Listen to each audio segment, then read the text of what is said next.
دنیایی که در او علم همراه باشه با معنویت، تمدن همراه باشه با معنویت، ثروت همراه باشه با معنویت، این دنیا دنیای انسانی خواهد بود. ما امروز در زمینه‌های مقدماتی عالم انسانی داریم حرکت میکنیم.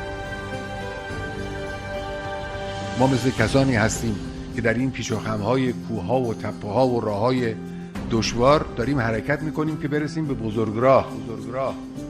وقتی رسیدیم به بزرگراه، تازه هنگام حرکت به سمت اهداف والاست.